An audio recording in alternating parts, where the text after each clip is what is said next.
Il était une fois, dans un royaume lointain, une princesse d'une beauté incomparable, nommée Blanche-Neige. Sa peau était blanche comme la neige, ses lèvres rouges comme le sang et ses cheveux noirs comme l'ébène. Mais sa belle-mère, la reine, était jalouse de sa beauté et de sa jeunesse éclatante. Chaque jour, la reine consultait son miroir magique, demandant qui était la plus belle de toutes. Le miroir répondait toujours « Vous, ma reine, êtes la plus belle du royaume ». Blanche-Neige grandissait, et sa beauté devenait de plus en plus éclatante, pure et innocente. Un jour, la reine posa sa question habituelle au miroir, pleine de confiance. Mais cette fois, le miroir répondit « Blanche-Neige est 1000 fois plus belle que vous ». La reine fut saisie d'une rage folle, son cœur rempli de haine et de jalousie dévorante. Elle convoqua son fidèle chasseur et lui ordonna de tuer Blanche-Neige dans la forêt.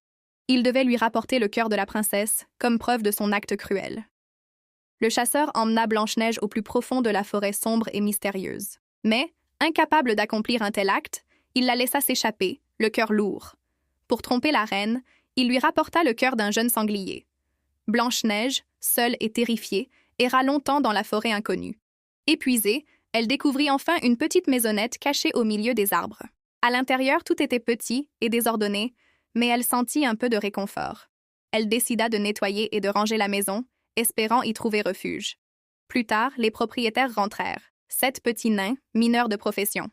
Ils furent très surpris de trouver leur maison si propre et une jeune femme endormie. Après avoir entendu son histoire, les nains acceptèrent de l'héberger. En échange, elle prendrait soin de leur maison et préparerait leur repas. Ils vécurent ainsi en harmonie, Blanche-Neige trouvant enfin un peu de paix. Pendant ce temps, la reine, toujours obsédée, interrogea de nouveau son miroir. Le miroir révéla que Blanche-Neige était toujours vivante, chez les 7 nains.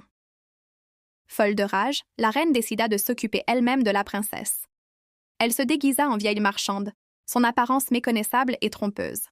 Avec une pomme empoisonnée, elle se dirigea vers la maison des nains.